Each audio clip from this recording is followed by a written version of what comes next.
மறுநாள் காலை இரு அன்னைகளையும் மனதிற்குள் வறுத்தெடுத்தபடியே தன் அத்தை வீட்டிற்கு வந்து இறங்கினாள் ஆரு. மாலை இங்கிருந்து இப்படியே நிச்சயம் நடக்கும் ஹாலுக்கு செல்வதால் அதற்கு தேவையான உடையிலிருந்து அனைத்தையும் எடுத்து கொண்டு வந்திருந்தனர். நால்வருக்கும் சேர்த்து அந்த பைகளை இறக்கி வைத்துவிட்டு டாக்ஸிக்கு பணம் கொடுத்து அனுப்பி வைப்பதற்குள் அம்மூவரையும் விட்டுவிட்டு முதலில் வீட்டிற்குள் ஆறு நுழையவும் விஹான் வெளியில் செல்ல தயாராகி மாடியிலிருந்து இறங்கி கொண்டிருந்தவன் கடைசி படியில் கால் வைக்கவும் சரியாக இருந்தது. இருவரும் நேருக்கு நேராக ஒருவரையொருவர் பார்த்து கொள்ள முதலில் தன் பார்வையை திருப்பிக் கொண்ட ஆரு தன் பார்வையை மெல்ல சுழற்ற அங்கு மைதிலியோ பூஜியோ தென்படாமல் போக உள்ளே பார்த்தவாறே அத்தை என்றாள் மெல்லிய குரலில். எந்த பதிலும் வராமல் போகவே மீண்டும் இருமுறை மெல்ல அத்தை என்றாள். அப்போதும் எந்த பதிலும் வரவில்லை. விஹான் அலமு என அழைக்கவும் உடனே பக்காவாட்டில் இருந்து வந்து நின்ற பணிப்பெண்ணிடம் திரும்பி அம்மா கிட்ட கூட்டிட்டு போ என்றவாறே ஒரு கேலி புன்னகையோடு அங்கிருந்து நகர்ந்தான். அவனின் புன்னகையை கண்டு மூண்ட எரிச்சலோடு அந்த பெண்ணோடு உள்ளே சென்றவள் விஹுவின் வாங்க மாமி, வாங்க பெரியம்மா என்ற அழைப்பில் நின்று திரும்பி அவர்களை அதிசயமாக பார்த்திருந்தாள். ஆஃபீஸ் கிளம்பியாச்சா விஹு என்ற அருணாவின் கேள்விக்கு இல்லை பெரியம்மா, சின்ன வேலை இருக்கு, அதை முடிச்சுட்டு 1/2 ஹவரில் வந்துடுவேன், இன்னைக்கு முழுவதும் இங்கேதான் என்றபடியே இயல்பாக உரையாடி கொண்டிருந்தவனை வியப்பாக பார்த்தவள் உள்ளே சென்று விட்டாள். அங்கு மைதிலி மாலைக்கு தேவையான வேலைகளில் ஈடுபட்டு கொண்டிருக்க அதில் அனைவரும் ஐக்கியமாகிவிட நேரம் சென்றதே தெரியவில்லை. மாம் என அழைத்தபடி விஹு அந்த அறைக்குள் நுழையும் போது வாவ், இவ்வளவு அழகாக நீ எப்படிடி உனக்கு மெஹந்தி போட்டுக்கிட்ட என ஆருவிடம் விசாரித்து கொண்டிருந்தாள் பூஷி. அதில் அவளையும் அவளின் கைகளையும் பார்த்தவாறே தன் தாயை அழைத்து மாப்பிள்ளை வீட்டில் இருந்து ஃபோன் செய்ததாக கூறி சில விஷயங்களை பேசிவிட்டு அங்கிருந்து நகர்ந்தவனின் பார்வை ஆருவின் கைகளில் பதிந்து விலகியது. மதிய உணவிற்கு அழைக்கவும் பூஷியின் அறையில் அரட்டை கச்சேரியில் மூழ்கியிருந்த இருவரும் இறங்கி வரும்போது அனைவரும் சாப்பிட தயாராக அமர்ந்திருந்தனர்.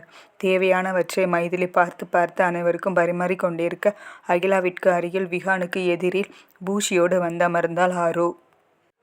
அமர்ந்தவளின் கண்ணில் உணவு மேஜையில் நடுநாயமாக வைக்கப்பட்டிருந்த அழகிய கண்ணாடி கிண்ணத்தில் வைக்கப்பட்டிருந்த ஜிலேபி படவும் ஐ ஜிலேபி என்றெறிந்தாள் கண்கள் மின்ன சந்தோஷத்தோடு. எடுத்துக்கோட என புன்னகையோடு கூறிய மைதிலியை பார்த்து தலையசைத்தவள் எக்கி இரு கைகளிலும் அள்ளி தன் தட்டில் வைத்து கொண்டு சாப்பிட துவங்கியிருந்தாள். பின்னே அவளுக்குத்தானே தெரியும், நேற்று அத்தனை ஆசையோடு நந்து தனக்காக வாங்கி வைத்ததை சாப்பிட சென்றால் ஏமாற்றமே மிஞ்சியது. இவளுக்கு வாங்கியதைப் போலவே ஆதிக்கும் அவளுக்கு பிடித்ததை நந்து வாங்கியிருக்க அதை அவள் சாப்பிட்டது மட்டுமல்லாமல் வேந்தனோடு கூட்டு சேர்ந்து கொண்டு நந்து ஆருவிற்காக ஒளித்து வைத்திருந்ததை பங்கு போட்டு சாப்பிட்டு முடித்திருந்தாள் தன்னை விட்டு ஆறு சென்ற கோபத்தில்.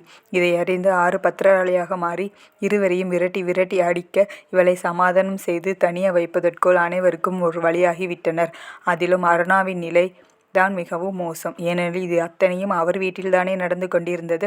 சும்மாவே ஜிலேபி என்றால் அவளுக்கு உயிர். அதிலும் பிரமாதமான ருசியோடு இருந்ததை சாப்பிட்டவள் அத்தை சூப்பர் டேஸ்ட் உம்மா என உதட்டை குதித்து பறக்கும் முத்தத்தை மைதிலியை நோக்கி பறக்கவிடம் புன்னகை முகத்தோடு அவளை பார்த்து இன்னும் எடுத்துக்கோடா, விஹுதான் வாங்கிட்டு வந்தான் என்றார். மைதிலி எடுத்துக்கொள் என்ற போதே இரு கைகளில் 2 எடுத்து வாயில் வைத்து கடித்தவள் அவர் சொன்ன வார்த்தையில் கடித்ததை விழுங்கவா வேண்டாமா என்பது போல முழித்து கொண்டிருந்தாள். அவள் வந்து அமர்ந்ததிலிருந்தே அவளின் அனைத்து செயல்களையும் கண்டும் காணாமல் அமர்ந்து சாப்பிட்டு கொண்டிருந்தவன் அவளின் இந்த செய்கையையும் உணவற்று வெறித்து கொண்டிருந்தான்.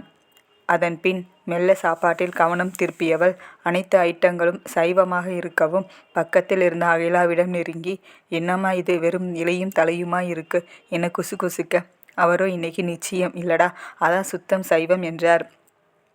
மெதுவாக அதை கேட்டு கடுப்பானவள் அதை அவங்களுக்கு தானேம்மா, எனக்கென்ன எனவும் அமைதியாக சாப்பிடு என அவளை அடக்க முயல இதுக்கு தான் நான் ஈவினிங் வர்றேன்னு சொன்னேன் என புலம்ப என்னத்தான் பேசினாலும் அனைவருக்குமே கேட்க நான் வேணும்னா ஏதாவது ஆர்டர் பண்ணட்டுமா ஆரு என மைதிலி கேட்க அதற்கு சந்தோஷமாக தலையசிக்க திரும்பியவள் தன் இரு அன்னைகளின் முறைப்பை கண்டு அப்படியே அடங்கி இல்லத்த வேணாம் என்று விட்டு ஏதோ பெயருக்கு சாப்பிட்டு விட்டு எழுந்தாள். 4 மணிக்கு அலங்காரம் செய்ய பியூட்டி பார்லரில் இருந்த ஆட்கள் வருவதால் சிறிது நேரம் பூஜிதாவை ஓய்வெடுக்க சொல்ல சிறிது நேரம் தூங்க முயன்றவளை உறக்கம் தழுவிக்கொள்ள ஆறு மட்டுமே சோஃபாவில் அமர்ந்தபடி ஃபோனை நோண்டி கொண்டிருந்தாள். சரியாக சாப்பிடாததால் லேசாக பசிக்க வேற செய்தது. அப்போது கதவு தட்டு சத்தம் கேட்டு எழுந்து சென்று திறக்க அகிலா உள்ளே நுழைந்தார். தன் கைகளில் இருந்த பார்சலை ஆறுவிடம் கொடுத்தவர் சீக்கிரம் யாரும் வர்றதுக்குள்ள சாப்பிடு எனவும் புரியாமல் அவரை பார்த்தபடியே வாங்கி பிரித்தவள் சந்தோஷத்தில் துள்ளி குதித்தாள். அவளுக்கு பிடித்த மட்டன் பிரியாணி, சிக்கன் 65 என ஒரு அருமையான காம்போவே அதில் இருக்க தன் பெரிய அன்னையை அணைத்து முத்தமிட்டவள், அம்மானா அம்மாதான், பசியோடு இருக்கிறது தெரிந்து உணவளித்த அன்னபூர்ணியே, நீர் வாழ்க, உன் குலம் வாழ்க, முக்கியமாக உன் 3வது பெண் வாழ்க வாழ்க என கோஷமிட்டபடியே சாப்பிட்டு கொண்டிருந்தாள். பேச்சு குரல் கேட்டு கண் முழித்த பூஷி இவளின் அலப்பறையைக் கண்டு பொங்கி வந்த சிரிப்பை அவளை பார்த்திருக்க, அகிலாவோ இது எனக்கு பழக்கம்தான் என்பது போல அவள் சாப்பிட்டு முடிக்கும் வரை அருகில் அமர்ந்திருந்தார். அகிலா கொடுத்த பிரியாணியை சாப்பிட தொடங்கியவள் ஒரு கை அள்ளி அகிலாவின் வாய் அருகே கொன்று சென்றவள், காட்டுங்க எனவும் வேணாம் என்று தலையாட்டி மறுத்தவரை வற்புறுத்தி வாயில் திணித்துவிட்டு திரும்பியவள் எழுந்து அமர்ந்து சிரித்து கொண்டிருந்த பூஷியை பார்த்து காட்டு என எழவும் அவளை இழுத்து உட்கார வைத்தவர், சும்மா இருடி, அவ இன்னைக்கு இதெல்லாம் சாப்பிடக்கூடாது என்றார். அதன் பின்னே மதியம் பேசியது நினைவுக்கு வர, ஆமால்ல என்றாள். அதன் பின் நேரம் செல்ல பியூட்டி பார்லரில் இருந்த ஆட்கள் வந்து மணப்பெண்ணை தயார் செய்ய அவளோடு இருந்து அவள் தயாராக உதவியவள். பின் தானும் குளித்து தயாராகி கீழிறங்கி வந்தாள். அழகிய மெரூன் நிறத்தில் வெள்ளை கற்கள் கொண்டு அழகாக டிசைன் செய்யப்பட்டிருந்த லெஹங்கா அணிந்து இதமான ஒப்பனையில் தலையில் மேல் முடியை மட்டும் எடுத்து பஃப் வைத்தது போல் கிளிப் செய்து அழகிய மேட்சிங் ஜுவல் அணிந்து இறங்கி வந்தாள். அனைவரும் தயாராக இருக்கவும் கிளம்பி செல்ல பூஜையையும் ஆர்வவையும் காரின் பின் கதவை திறந்து அமர வைத்த மைதிலி மற்றவர்களோடு வண்டியில் ஏறிக்கொள்ள இவர்கள் அமர்ந்திருந்த டிரைவர் சீட்டில் ஏறி வண்டியை ஸ்டார்ட் செய்தான் விகான். அதுவரை கேஷுவலாக அமர்ந்து வளவழித்து கொண்டிருந்தவள் இதை சற்றும் எதிர்பார்க்காததால், நான் வேணும்னா அம்மாவோட வரட்டுமா பூஷி எனவும், ஏண்டி ஒழுங்கா ஃபங்க்ஷன் முடியும் வரை என் கூடவே இரு என செல்ல மிரட்டலோடு சொன்னவளை கண்டு அமைதியாகி விட்டாள். இவர்களின் உரையாடலை ரிவ்யூ மிரரில் பார்த்து கொண்டே வண்டியை செலுத்தி கொண்டிருந்தான் விகான். ஃபங்க்ஷன் ஹாலில் அனைவரும் பிஸியாகிவிட நேரம் சென்றதே தெரியவில்லை. 1 மணி நேரம் சென்றிருக்க விருந்தினர்களால் நிரம்பி வழிந்தது இடம். ஆதியும் தன் அக்கா மற்றும் அத்தான்களோடு வந்துவிட அரட்டை கச்சேரி களை கட்டியது. அவர்களோடு ஆர்வம் வந்து சேர்ந்து கொண்டாள்.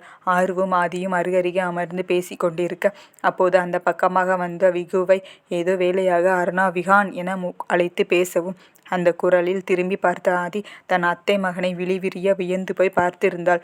அவளுமே இன்றுதான் விகானை முதலில் பார்க்கிறாள்.